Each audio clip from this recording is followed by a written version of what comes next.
నమస్తే, welcome to జై హో సక్సెస్ మంత్ర. ఇవాల్టి మన జై హో సక్సెస్ మంత్రాలో గెస్ట్ మోటివేషనల్ ట్రైనర్ అలాగే సైకాలజిస్ట్ అయిన మారుతి కిరణ్ గారు. మారుతి కిరణ్ గారు ఇప్పుడు మనకు చెప్పబోయే అంశం ఏంటి అంటే పిల్లలు తల్లిదండ్రులు ఆందోళన.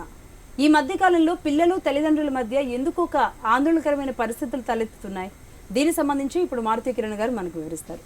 నమస్తే అండి మారుతి కిరణ్ గారు. నమస్కారం.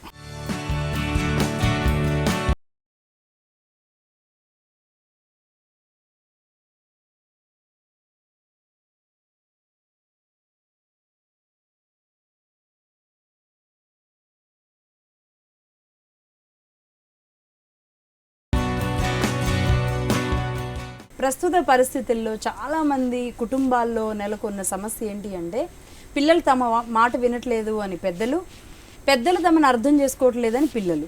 ఒక గందరగోళ పరిస్థితి నెలకొని ఉంది. ఏంటండి ఆ గ్యాప్ రావడానికి, ఆ కనెక్షన్ మిస్ అవడానికి గల కారణాలు ఏంటి? ప్రస్తుత సామాజిక పరిస్థితిని యాజ్ ఇట్ ఈస్గా కనుక తీసుకున్నట్లయితే తల్లిదండ్రులు పిల్లలు తల్లిదండ్రులకి కనెక్ట్ కావటం లేదు అన్నది గొప్ప వాస్తవం. పిల్లలు ఏమనుకుంటున్నారంటే తల్లిదండ్రులు మమ్మల్ని అర్థం చేసుకోవట్లేదు అని అనుకుంటున్నారు. తల్లిదండ్రులు కూడా పిల్లల గురించి ఏమనుకుంటున్నారంటే వీళ్ళు కూడా మమ్మల్ని అర్థం చేసుకోవట్లేదు అని అనుకుంటున్నారు. అంటే కనెక్ట్ కాలేకపోతున్నారు ఒకళ్ళకొకళ్ళు. ఇప్పుడు నా వరకు వస్తే 62 ఏళ్ళు అనుకుందాము, అంటే ఒక తరానికి నేను ప్రతినిధిని. ఉమ్మడి కుటుంబ వ్యవస్థ పరిడవిల్లింది కొన్ని వందల తరాల నుంచి. అక్కడ జరిగింది ఏంటంటే తల్లిదండ్రులు పిల్లలు వాళ్ళ మధ్య ఆలోచనలు పంచుకున్నారు, అనుభవాలను పంచుకున్నారు.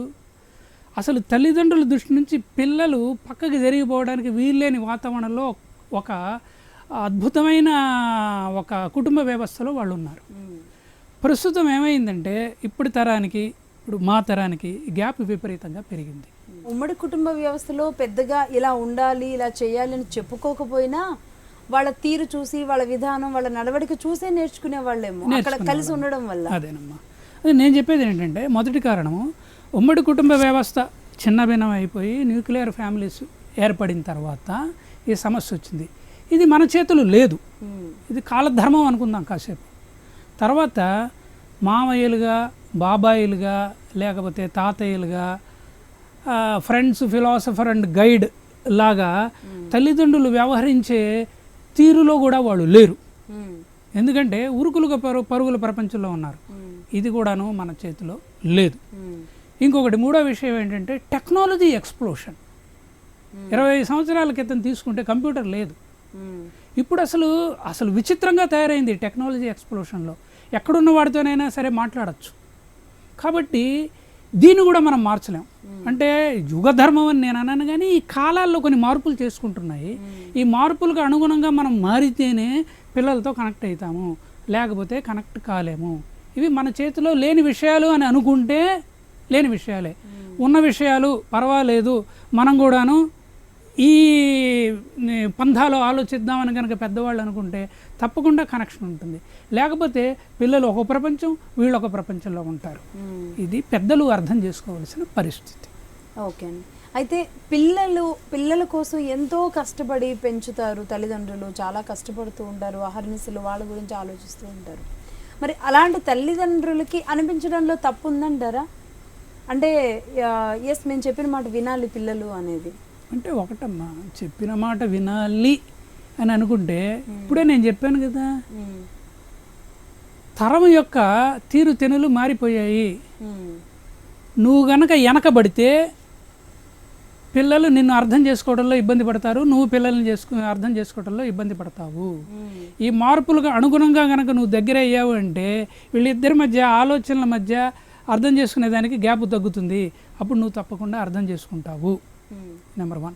అసలు తల్లిదండ్రులు పొరపాట్లు చేస్తున్నారన్నది ధైర్యంగా చెప్పగలగాలి, మనం నిర్మోహమాటంగా చెప్పగలగాలి. ఏంటంటే వాళ్ళు ఎప్పుడూ కూడాను ఒక ఫిక్స్డ్ నోషన్స్లో ఉంటారు. ఈ నోషన్స్ నుంచి బయటపడి తొందరగా మారుతున్న కాలానికి అనుగుణంగా గనక అడుగులు వేసి నేర్చుకునే ఉత్సాహం ఉండాలి అని గనక అనుకున్నట్లయితే అప్పుడు పిల్లలు తప్పకుండా తల్లిదండ్రుల యొక్క మాటలు వింటారు. లేకపోతే పెద్ద ప్రమాదంలో ఉంటారు వీళ్ళు. టీవీ మాధ్యమం ఉంది, దీన్ని ఎంతవరకు ఉపయోగించుకోవాలో అంతవరకు ఉపయోగించుకోవాలి తల్లిదండ్రులు. పొద్దున పోయిన పిల్లవాడు సాయంత్రం 4 ఇంటికి వచ్చిన తర్వాత అమ్మా నాన్నలు ఉండలేని పరిస్థితి ఒకటి ఉంది. పోని అమ్మ ఉన్న పరిస్థితి ఉన్నా వాడు కాసేపు అలా ఆడుకొని వచ్చిన తర్వాత 6 to 8 or 8:30 రీడింగ్ అవర్స్ ప్రతి ఇంట్లో ఉండాల్సిందే. ఆ టైంలో టీవీ మోగకూడదు. ఈ విషయంలో తల్లిదండ్రులకి ఏమన్నా నియంత్రణ ఉందా? నియంత్రణ కనుక ఉంటే పిల్లలు తప్పకుండా వీళ్ళు చెప్పిన మాట వింటారు కదా. లేకపోతే ఏమవుతుందంటే 10:30, 11 దాకా తల్లిదండ్రులే టీవీల్లో పడి టీవీలు కనుక చూస్తూ ఉంటే పిల్లల్ని పట్టించుకునేది ఎక్కడ? పొద్దున 8 పోయిన పిల్లలు సాయంత్రం 4 వస్తున్నారు, తండ్రి ఏమో 9 వస్తున్నాడు, తల్లి ఉండి సాయంత్రము వేరే వ్యాపకాల్లో మునిగిపోతే ఎంత ఇబ్బందుల్లో పడుతున్నది. అది మనం ముఖ్యంగా గమనించుకోవాలి. ఫ్రాంక్గా మాట్లాడుకోవాలంటే నేను చెప్తున్నాను. ఇది ఒకటి. ఇది కాకుండా ఇది సమాజానికి సంబంధించిందమ్మా. నేను ఇంకోటి కూడా చెప్తున్నాను. మొన్న ఇక్కడ వాట్సాప్లో వచ్చింది, జపాన్లో పిల్లలు స్ట్రైక్ చేశారు ప్లే కార్డ్స్ పెట్టుకొని. మా తల్లిదండ్రులు మాకు దూరం అయిపోతున్నారు, వాళ్ళు ఎప్పుడు ట్యాబుల్లోనో సెల్లోనో మునిగిపోతున్నారు, టీవీల్లో మునిగిపోతున్నారు, మమ్మల్ని పట్టించుకోవట్లేదని. అది వాట్సాప్లో వచ్చింది. దారుణమైన పరిస్థితి. ఇప్పుడు దీనికి తగ్గట్టు ఇంకొకటి ఉంది, సామాజిక వ్యవస్థ ఉంది. సామాజిక వ్యవస్థ ప్రభావం కూడాను కొంత తల్లిదండ్రుల మీద పిల్లల మీద పడుతూ వీళ్ళిద్దరి మధ్య దొరబడుతున్నది. ఇది కొత్త అంశం. ఇది నేను జాగ్రత్తగా చెప్పడానికి ప్రయత్నిస్తాను. ఇప్పుడు ఈఎంఐలు ఉన్నాయమ్మా. కంపెనీ వాడు ఎవడు అతను వస్తువును అమ్ముకోవడానికి ఊరికినే ఏది ఇవ్వడు, లాభం లేకుండా ఏది ఇవ్వడు, లేనిపోని అట్రాక్షన్కి గురి చేస్తాడు. ఇప్పుడు 50 ఇంచుల టీవీ ఉంది, లేకపోతే 495 లీటర్ల ఫ్రిడ్జ్ ఉంది. ఇది కొనుక్కోవాలి అంటే మీరు ఒకేసారి పే చేయలేరు కాబట్టి 36 నెలలు ఇస్తాము, 24 నెలలు ఇస్తాము, లేకపోతే 5 ఏళ్ళు ఇస్తాము, నెలకి 3000 కడితే చాలు. ఇతను ఎంత జాగ్రత్తగా పొదుపు చేసినా 5000 వరకు పొదుపు చేస్తాడు అనుకుందాం. సో ఇవన్నీ ఇంటికి వచ్చి పడతాయి. అప్పుడు పిల్లాడు ఏమనుకుంటాడంటే, అంటే ఇంట్లో జరుగుతున్న తతంగానికి పిల్లలే ప్రత్యక్ష సాక్షులు. ఇది మటుకు మనం ఒప్పుకోవాల్సిందే కదా. అంటే నీ దగ్గర ఏదో డబ్బులు ఉన్నాయి, అందుకని ఇన్ని వస్తువులు కొనగలుగుతున్నావు, నేను అడిగేటప్పటికి కాదంటున్నావు నువ్వు అని చెప్పేసి ఫైనాన్షియల్ పొజిషన్ని ఉన్నది ఉన్నట్టుగా చూపెట్టకుండా ఈ వస్తువులన్నీ కొని మన దగ్గరికి మనకేం తక్కువరా అన్న పద్ధతిలో వస్తువులు కొనేస్తున్నారు. అప్పుడు వయసులో పెద్దవాడు అయ్యేటప్పటికి, ఇంటర్మీడియట్కి వచ్చేటప్పటికి వీడేమంటాడంటే, కొన్ని డిగ్రీకి వచ్చేటప్పటికి నా పాత స్కూటర్ పాడైపోయింది, నాకు రాయల్ ఎన్ఫీల్డ్ ఎందుకు కొనమంటాడు. అరే మన పరిస్థితి ఒప్పుకోదురా, ₹1,00,000 అని వీడు గోల పెడతాడు. మరి ఇవన్నీ ఎట్లా కొన్నావు? కాబట్టి అలాగే కొనమంటాడు. కాబట్టి కొన్ని వాటికి ఈ 0% ఇంట్రెస్ట్ అంటారు. వీటికి తల్లిదండ్రులు కూడా తెలియకుండా బలైపోతున్నారు. అక్కడ పిల్లల మధ్య తల్లిదండ్రుల మధ్య అగాధం వస్తున్నది. అంటే ఈ గ్యాప్ రావడానికి కూడా ఒకదాని తర్వాత లింక్ అయ్యి ఉన్నాయి, లింక్ అయిపోతుంది. అంటే తల్లిదండ్రులు కూడా సుఖపడాలనే ప్రయత్నంలో ఉన్నారు, అంటే కష్టపడుతూనే ఉన్నారు, దానికి తగ్గట్టు ఈక్వల్గా సుఖపడాలనే ప్రయత్నం చేస్తున్నారు. చేస్తున్న ప్రయత్నమే ఇక్కడ పొరపాటు జరుగుతున్నది. ఈ చిన్నమైన విషయాలే కానీ ఇవి చాలా కుటుంబాలని ఛిద్రానికి గురి చేస్తున్నాయి అన్నమాట. తల్లిదండ్రులు ఇటువంటి విషయాలు కొంచెం జాగ్రత్త వహించాలి. సూసైడ్లు అనేవి కూడా ఒక పిల్లలు అసలు తట్టుకోలేని పరిస్థితుల్లో, వీళ్ళు చెప్పినట్టుగా మార్కులు తెచ్చుకోలేక, ఉన్న వాళ్ళతో పోటీ పడలేక, వాళ్ళకి ఇష్టమైంది చదవలేక, ఇలాంటి సమస్యల్లో ఉంటున్నారండి. ఈవెన్ వాళ్ళు ఏ కోర్స్ తీసుకోవాలి అనే దాంట్లో కూడా మాకు ఫ్రీడమ్ లేదు అని ఆలోచిస్తున్నారు. అంటే అది తల్లిదండ్రులకు తెలియదని వాళ్ళు భావించడమా, నిజంగా తల్లిదండ్రులకు తెలియదా? అంటే కొన్ని కుటుంబాల పరిస్థితి ఎట్లా ఉంటుందంటేనమ్మా, అమ్మమ్మకేమో ఇంజనీరింగ్ కావాలని, తాతయ్యకేమో సాఫ్ట్వేర్ కావాలని చెప్పేసి, తండ్రికేమో డాక్టర్ కావాలని చెప్పేసి, అమ్మకేమో బిజినెస్ మ్యాగ్నెట్ కావాలని చెప్పేసి వాళ్ళ కోరికలు వాళ్ళు ఉంటాయి. పిల్లాడేమో దిగాలు పడి కూర్చుంటాడు. అసలు కోర్ కాంపిటెన్స్ అనేది వాడిది వేరే విధంగా ఉందన్నమాట. వాడి దగ్గరికి పోయి ఏంటి అసలు నువ్వేం కావాలని అనుకుంటున్నావు అని చెప్పి ఎవ్వరూ అడగరు. పిల్లల్ని జాగ్రత్తగా పక్కకు తీసుకెళ్ళి ఏంట్రా ఇన్ని రకాలుగా మాట్లాడుకుంటున్నారు, అసలు నీ మనసులో మాట ఏంటి అంటే, వాళ్ళు అన్నీ మాట్లాడుకుంటున్నారు కానీ అసలు నన్ను ఎవడు అడుగుతున్నాడు అనే ప్రశ్న చాలామంది పిల్లల దగ్గర వస్తుంది. ఇప్పుడు మేము 60 ఏళ్ల వయసుకు వచ్చాము, మా తరం వాళ్ళందరినీ అడగండి, మేము చదివింది ఒకటి, నేర్చుకున్నది ఒకటి, చేసింది ఒకటి. అది బలవంతానైనా చేయొచ్చు, పరిస్థితుల ప్రభావం చేయొచ్చు. అందుకని మా తీరని కోరికలు ఏమన్నా ఉంటే మేము తర్వాత తీర్చుకోవడానికి ప్రయత్నిస్తున్నాం. కాబట్టి ప్రతి పిల్లవాడికి కూడాను ఒక కోర్ కాంపిటెన్స్ ఉంటుంది. అది తల్లిదండ్రులు లేకపోతే స్కూల్లో ఉన్న ఎడ్యుకేషన్ మేనేజ్మెంటు ఈ రెండు కలిసి ఆలోచిస్తే పిల్లవాడి కోరికలకి అనుగుణంగా కనుక వెళ్ళగలిగినట్లయితే ఆ పిల్లాడి జీవితం బాగుంటుంది. వీళ్ళకి అభిప్రాయాలు ఎట్టి పరిస్థితుల్లో కూడాను పిల్లల మీద రుద్దకూడదు. రుద్దితే మటుకు వీళ్ళ జీవితం ప్రమాదంలో పడుతుంది. అది ఒకటి తల్లిదండ్రులు గుర్తుపెట్టుకోవాలి. అప్పుడు పిల్లలు తల్లిదండ్రులకి భయపడో మీరు అన్నట్లుగా పోనీ అప్పుడున్న వాళ్ళతో కంపేర్ చేసుకుంటే అండి భయపడి అమ్మకి ఇష్టం ఉండదు కాబట్టి చేసేవాళ్ళు కాదు. కానీ ఇప్పుడు వీళ్ళలో కూడా ఆ ఫ్రీడమ్ ఎందుకు పెరిగిపోయిందంటారు? అంటే ఫ్రీడమ్ పెరిగిపోయిందంటే ఇప్పుడు టెక్నాలజీ పెరిగిపోయింది, దానికి తగ్గట్టుగా పిల్లలు ఎదిగే క్రమంలో ఉంటారు. తల్లిదండ్రులేమో ఎదగపోయేటప్పటికి వీళ్ళకి అర్థం కాక భయంతో వాళ్ళని లాగాలని ప్రయత్నం చేస్తుంటారు. వాళ్ళలో అసహనం ఏర్పడుతుంది అనమాట. అంటే జనరేషన్ అయిపోయింది కదా, మనం దాన్ని మార్చలేము, వాళ్ళు చేంజ్ అయిపోయారు కాబట్టి ఈ జనరేషన్ ఆ జనరేషన్ కొంచెం దగ్గరగా జరగాలి. కానీ ఒకటి ఇక్కడ ఏంటంటే నేను ఎక్కడో చదివాను, మనిషి జీవితంలో 3 విషయాల్లో శ్రద్ధ వహించాలి. అది ఏ తరమైనా కూడా, ముఖ్యంగా ఇప్పుడున్న యువకుల తరానికి ఇది బాగా వర్తిస్తుంది. ఏంటంటే మొట్టమొదటిది నీకు ఇష్టమైన కోర్స్ని నువ్వు ఎంచుకోవాలి. దాంట్లో తల్లిదండ్రులు సహకరించాలి, ఉపాధ్యాయులు సహకరించాలి. నీకు ఇష్టమైన కోర్సు ఎప్పుడైతే నువ్వు ఎంచుకున్నావో దాన్ని అవలీలగా దాన్ని దాటేస్తావు. దాంట్లో డిస్టింక్షన్ ఏంటి, 100కి 100 మార్కులు నీకు వచ్చేస్తాయి. ఆ సబ్జెక్టు మీద అవగాహన ఏర్పడుతుంది. ఎప్పుడైతే ఫస్ట్ స్టెప్ నువ్వు సక్సెస్ఫుల్గా దాటావో అంటే నీకు ఇష్టమైన కోర్సుని ఎంచుకున్నావో దానికి తగ్గ ఉద్యోగాన్ని నువ్వు సంపాదించుకుంటావు. ఉద్యోగాన్ని సంపాదించుకుంటే 2వ స్టెప్ అయిపోయింది. 3వ స్టెప్ ఏంటంటే చదువు అయిపోయింది, ఉద్యోగం వచ్చింది, సంపాదనా పరుడయ్యావు, ఇక జీవితంలో నువ్వు అడుగు పెడుతున్నావు, సాంసారిక జీవితంలో అడుగు పెడుతున్నావు. అప్పుడు నీకు ఇష్టమైన భాగస్వామిని నువ్వు ఎంచుకోవచ్చు. ఈ 3 చోట్ల కనుక పొరపాటు జరగకుండా కనుక ఉన్నట్లయితే, ఈ విషయంలో తల్లిదండ్రులు కనుక జాగ్రత్తగా ఈ పిల్లవాడికి మంచి తోడ్పాటు ఇచ్చినట్లయితే వీళ్ళు సుఖంగా ఉంటారు, వాళ్ళు సుఖంగా ఉంటారు. అలాగే మారుతి కిరణ్ గారు, అంటే ఆ గ్యాప్ అనేది మీరు చెప్తున్నారు, అయినా సరే నాకు ఒకటి అడగాలనిపిస్తుంది. గతంలో ఒక్కొక్కరికి 5-6 పిల్లలు అంతకంటే ఎక్కువే ఉండేవాళ్ళు, కానీ ఇప్పుడు ఒకళ్ళు మహా అయితే 2, వాళ్ళను కూడా పెంచుకోలేని పరిస్థితులు ఎందుకున్నాం? ఉమ్మడి కుటుంబ వ్యవస్థ పరిడవిల్లుతున్న రోజుల్లో తండ్రి తల్లి, 3 కొడుకులు, 3 కోడళ్ళు, వాళ్ళకు పుట్టిన పిల్లలు, ఇది కదా ఉమ్మడి కుటుంబ వ్యవస్థ. ఈ ఉమ్మడి కుటుంబ వ్యవస్థలో ఏం జరుగుతున్నదంటే ఇప్పుడు తల్లికి అనారోగ్యం వచ్చింది, 4 రోజులు మంచంలో ఉంది. మిగతా కోడళ్ళు ఉన్నారు కదా, మిగతా తల్లులు ఉన్నారు కదా, వాళ్ళందరూ ఈ పిల్లల్ని చూస్తారు.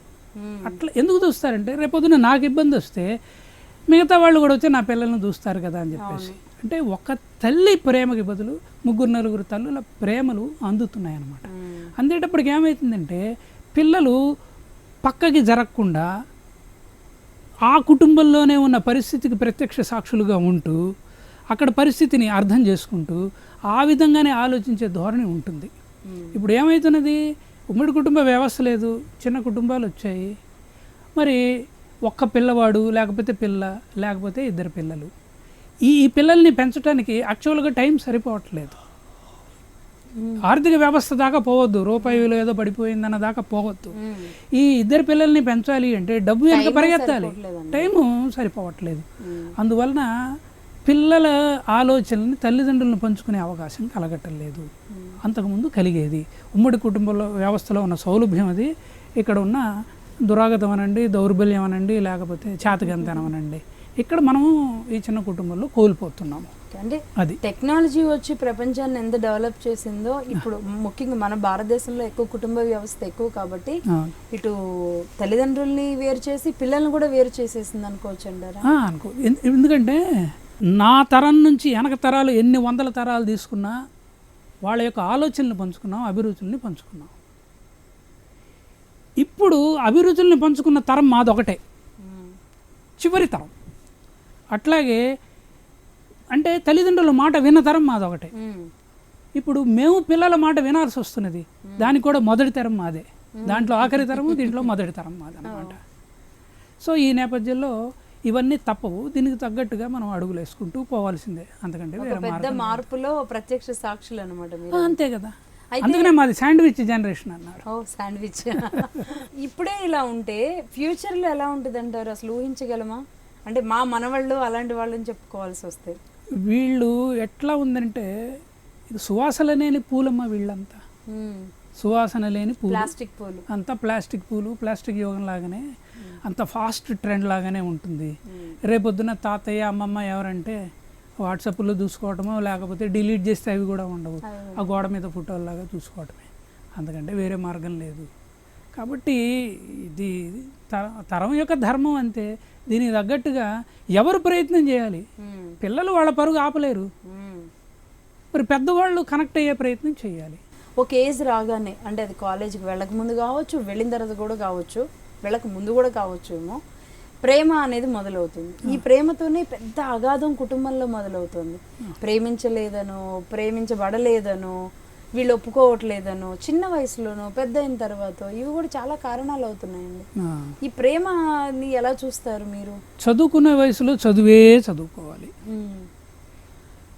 ఉద్యోగానికి చేసే ప్రయత్నానికి ఒక వయసు ఉంటుంది, చదువు అయిపోయిన తర్వాత దాంట్లో ఉద్యోగ ప్రయత్నమే చేయాలి.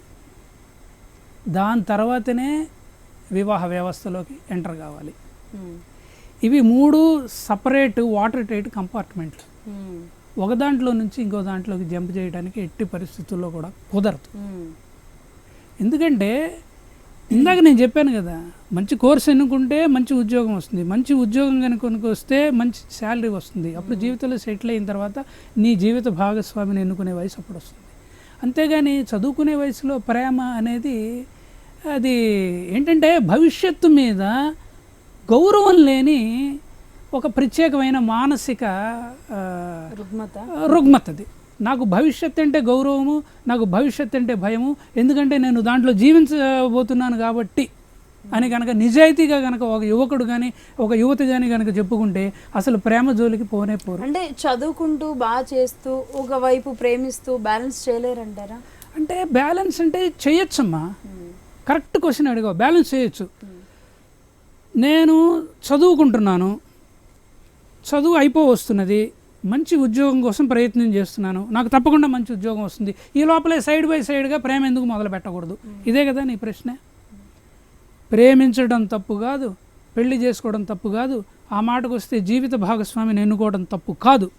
కానీ అది ఎట్లా ఉండాలంటే కష్టపడి చెమట ఓడిచి ఎన్నో ఉపద్రవాలని లేకపోతే ఎన్నో సమస్యల్ని తట్టుకొని ఒక జీవితాన్ని నీకు ఇచ్చిన తల్లిదండ్రులు అక్కడ ఉన్నారు కదా, ఆ తల్లిదండ్రుల చేత నువ్వు అనిపించగలగాలి. ఏమని?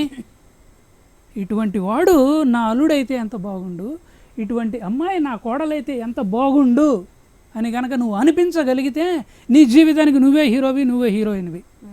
చదువులో హీరో అయిపోయావు, మంచి కోర్స్ ఎన్నుకున్నావు కాబట్టి నువ్వు అనుకున్న ఉద్యోగం కూడా వస్తున్నది. అంటే ఏంటి? నువ్వు అనుకున్న ఆలోచనల్ని ట్రాన్స్లేట్ చేయగలిగావు యాక్షన్స్ రూపంలో. కానీ ఇది జీవిత భాగస్వామిని ఎన్నుకోవటంలో తల్లిదండ్రుల్ని నువ్వు కన్విన్స్ చేసే నేపథ్యంలో వాళ్ళని కూర్చోబెట్టి, నాన్న నా ఆలోచనలు ఇవి, నా ఆదర్శాలు ఇవి, ఈ అమ్మాయిని కూడా చాలా రోజులు పెట్టి గమనిస్తున్నాను, మా జీవితం ఉన్నతంగా ఉండాలి అంటే నా భావాలని పంచుకోవడానికి సరే అంటున్నది ఈ అమ్మాయి, అవసరమైతే వాళ్ళ తల్లిదండ్రులతో మాట్లాడండి అని చెప్పగలిగే ధైర్యం ఉండాలి. తల్లిదండ్రులకు కూడా చెప్పుకోకుండా చాటుగా ప్రేమిస్తున్నారంటే మీ అంత పిరికి వాళ్ళు లేరని అర్థం. నేను ఇక్కడే ఒక ముఖ్యమైన విషయం చెప్తానమ్మా. అదేంటంటే ఎక్కడ రహస్యం ఉంటుందో అక్కడ తప్పు ఉంటుంది, ఎక్కడ తప్పు ఉంటుందో అక్కడ అబద్ధం ఉంటుంది, ఎక్కడ అబద్ధం ఉందో అక్కడ నీ మీద నువ్వు నమ్మకాన్ని కోల్పోయే పరిస్థితి వస్తుంది. కాబట్టి నీ మనసుకి నువ్వు తప్పు చేయటం లేదు అని కనుక నువ్వు అనుకున్నట్లయితే తప్పకుండా నువ్వు తల్లిదండ్రులను కన్విన్స్ చేస్తావు. ఇక్కడ ఇంకొక విషయం చెప్తాను, అర్థం చేసుకోవడానికి ప్రయత్నిద్దాం. ఏంటంటే నీ అంతరాత్మ ఎప్పుడు నీకు నిజమే చెబుతుంది. నీ అంతరాత్మ పిలుపుని కనుక వింటే నువ్వు చేసే ప్రతి పని, నువ్వు చేసే ప్రతి ఆలోచన సమంజసమైనదా కాదా అన్నది నీ అంతరాత్మ నీకు చెబుతూనే ఉంటుంది. ఎక్కడ పొరపాట్లు చేస్తామంటే నేను చేస్తున్నది పొరపాటు అని అంతరాత్మ హెచ్చరిస్తున్నా కూడాను ఆ పొరపాటు చేయడానికి మనము ఉద్యుక్తులమవుతాం. అదే మన జీవితాన్ని ఛిద్రం చేస్తున్నది. కాబట్టి అంతరాత్మ పిలుపు విను, వినే టైం తీసుకో, అప్పుడు క్లారిటీ వస్తుంది నీకు. అప్పుడు తల్లిదండ్రులు కూర్చోబెడతావు. అంటే జీవితాన్ని ఇచ్చిన తల్లిదండ్రులని నువ్వు మోసం చేసావు అంటే, తల్లిని మోసం చేసావంటే నువ్వు రేపొద్దున భార్యని మోసం చేయలేవు అన్న గ్యారెంటీ ఏంటి చెప్పమ్మా? ఆమె స్త్రీ ఈమె స్త్రీనే కదా. అంటే జీవితం ఇచ్చిన తల్లిని మోసం చేసావే, లేకపోతే జీవితాన్ని ఇవ్వబోతున్న భార్యని మోసం చేయవని గ్యారెంటీ ఏంటి? అందుకనే ఈ విడాకులు ఎక్కువగా వస్తున్నాయి ఈ మధ్య. సినిమాలు, సోషల్ మీడియా ఇవన్నీ ఇంపాక్ట్ చూపిస్తూ ఉంటాయి. ఇంటే అంత ఈజీ కూడా కాదు. ఈ జనరేషన్ అంత స్టడీ మీద కాన్సన్ట్రేట్ చేసి బాగా చదివి ఉన్నతమైన స్థాయిలో ఆ రోజుల్లో ఉన్న వ్యక్తిలాగా ఇప్పుడు రూపొందాలంటే ఇతన్ని చుట్టుముడుతున్నాయి చాలా ఉన్నాయి, తనని అట్రాక్ట్ చేస్తున్నాయి చాలా ఉన్నాయి. బట్ అలాంటప్పుడు తల్లిదండ్రుల పాత్ర ఎలా ఉండాలంటారు? సినిమాలు చూడొద్దా అనడానికి వీలు లేదు. ఒకవేళ సినిమాలు తీసుకెళ్ళకపోయినా ఇంటర్నెట్లో చూస్తూనే ఉంటారు, వాళ్ళు చూడొద్దన్నా చూస్తూనే ఉంటారు. అయితే అప్పుడున్న సినిమాలకి ఇప్పుడున్న సినిమాలకి తేడా ఏంటంటే, అంటే సినిమా వ్యవస్థను మనం తప్పుపడుతున్నాం అన్నమాట అనుకోవద్దు. చెప్పానుగా, కాలధర్మం ప్రకారం రకరకాల మార్పులు వచ్చాయి, ఇప్పుడు కూడా అదే మార్పు వచ్చింది, దాన్ని మనం ఒప్పుకోవాల్సిందే. అప్పుడు ఏంటంటే ₹1 నీతి ఉండేది, 5 పైసలు ఏదన్నా ఉంటే హాస్యం ఉండేది, లేకపోతే శృంగారం కూడా ఒక పద్ధతిలో ఉండేది. ఇప్పుడేంటి, యువతలో ఉన్న ఒక విధమైన దాన్ని ఏమంటారు, ఎంటర్ప్రైజింగ్ యాటిట్యూడ్ అనుకో, లేకపోతే ప్రేమ అనుకో, లేకపోతే కామం అనుకో, వీటి మీద ఒక పెద్ద ఇతివృత్తాన్ని నిర్మించి చివరికి వాడు కిందకు పడి అల్లాడిపోతూ ఉంటే ఇలా చేయడం తప్పు కదా అని ఒక క్యారెక్టర్ వచ్చి చెప్తుంది. ఏది నిలబడుతుంది మనసులో? 10th క్లాస్లో లవ్, స్కూల్ ఏజ్లో, ఇంకా చిన్న ఏజ్లో లవ్ అనేది చూపిస్తుండే. 10th క్లాస్లో లవ్ ఏంటమ్మా? 10th క్లాస్ ఎలా ఉంటారు? ఎందుకంటే మీరు చెప్పేవన్నీ రియాలిటీస్. కాకపోతే ఫ్యాక్ట్స్ లోకి వెళితే గనక నేను ఇంత ముందు అన్నట్లుగానే వాళ్ళని అట్రాక్ట్ చేసేది ఇన్ఫాక్చుయేషన్స్, ఇవన్నీ కంట్రోల్ చేసుకోవడం చాలా కష్టమేమో. అంటే ఇక్కడ ఒకటి మళ్ళీ వెనక్కే వెళ్ళాలి. ఇప్పుడు మా వయసులో ఏం జరిగిందంటే, ఏ వయసులో ఏవి తెలవాలో అవి తెలవాల, ఏ వయసులో ఏవి తెలవాలో అవే తెలిసాయి. కానీ ఇప్పుడు జరుగుతున్నది ఏంటంటే, ఏ వయసులో ఏవి తెలవకూడదు అవి ముందు తెలిసిపోతున్నాయి. ప్రపంచం అంతా కొత్తగా కనబడుతున్నది, విచిత్రంగా కనబడుతున్నది, కాన్సన్ట్రేషన్ అంతా అటువైపు లాగుతున్నది. విద్యా వ్యవస్థలో కూడాను లోపం అంటే నేను ఒకటే చెబుతున్నా, పిల్లవాడికి ఆడుకునే కోరిక తీరితేనే చదువు మీద కోరిక ఉంటుంది. ఇప్పుడు ఎన్ని స్కూళ్ళల్లో గ్రౌండ్స్ ఉన్నాయి, కార్పొరేట్ స్కూల్స్లో ఉన్నాయి. రోజు వంకాయ కూర తింటే మీకైనా విసుగుపడుతుంది. అట్లాగే రోజు చదువు ఏంటి, శారీరక వ్యాయామం ఎక్కడ ఉంది? నువ్వు ఎప్పుడైతే 1 గంట ఆడుకున్నావో రక్త ప్రసరణ వ్యవస్థ, కండర వ్యవస్థ, నరాల వ్యవస్థ ఉత్తేజం చెందుతుంది, మెదడుకి మంచి రక్తం పరిగెడుతుంది. అసలు ఆ అవకాశమే లేదు. ఉద్యోగం వచ్చిన తర్వాత కూడా ఏసీ రూమ్లో కూర్చుంటున్నావు, కారులో ఏసీ రూమ్లో కూర్చుంటున్నావు, దానికి తట్టుకోలేవని ఇంట్లో ఒక ఏసీ రూమ్ పెట్టుకుంటున్నావు. కాబట్టి ఎటుపోతున్నావు నువ్వు? కాబట్టి వ్యాయామమే లేదు. నాతో చాలామంది ఇంజనీరింగ్ స్టూడెంట్స్ ఇప్పటికీ రన్నింగ్ రేస్ పెడితే పరిగెత్తలేరమ్మా. నేను ధైర్యంగా చెబుతున్నాను, పోటీ పెట్టాలంటే పెట్టి చూడండి. ఈ వ్యవస్థలో పిల్లలు మరి ప్లాస్టిక్ పూలుగానే ఉంటున్నారు. సువాసన లేదు, ఒక ఆలోచన తీరు లేదు. దానికి ఇందాక చెప్పినట్టు కొంతవరకు తల్లిదండ్రులు కారణమే, కొంతవరకు మాధ్యమాలు కారణమే, కొంతవరకు సామాజిక వ్యవస్థ కారణమే. ఇప్పుడు సెల్స్ ఉన్నాయి. సెల్స్ ఎట్లా ఉన్నాయి? ఒకప్పుడు నాన్నని ₹30 అడగటం ఘనం, వస్తే పావు గంట వచ్చేది, పావు గంటతో 4 ఫ్రెండ్స్తో మాట్లాడే లోపల బ్యాలెన్స్ అయిపోతుంది. ఇప్పుడు అట్లా కాదు కదా, ₹100 కట్టు, 30 రోజులు అన్లిమిటెడ్ టాక్ టైం అని అన్నారు. తండ్రి కూడా ఏమనుకుంటాడు, ₹100 ఇచ్చేసాం, 1 నెల రోజులు వీటితో గోల ఉన్నది అనుకుంటాడు. కానీ అదంత ప్రమాదానికి దారితీస్తున్నది. వీడు ఆలోచించవలసిన సక్రమైన ఆలోచన అనవసరంగా ఈ ఫ్రీ టాక్ టైంలో పడి గాలి కుట్టుకుపోవట్లేదా? ఇది ప్రభుత్వాలు ఆలోచించాలి, ఈ సెల్ కంపెనీల యజమానులు కూడా ఆలోచించాలి.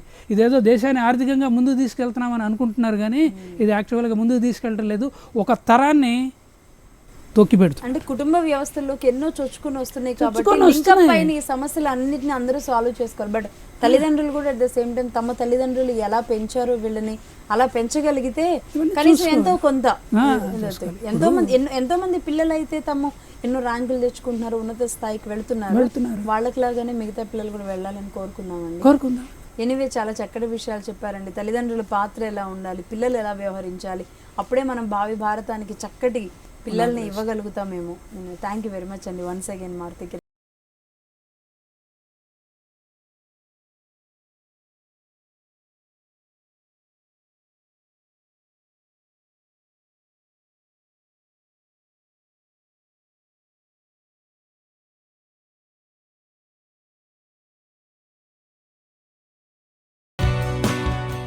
ఇది వాళ్ళ జై హో సక్సెస్ మంత్ర. Keep watching HM TV.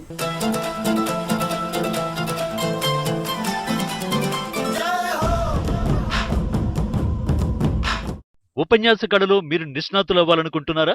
అయితే మీ కొరకే వక్త. వివరాల కోసం సంప్రదించాల్సిన ఫోన్ నంబర్ 9553586062.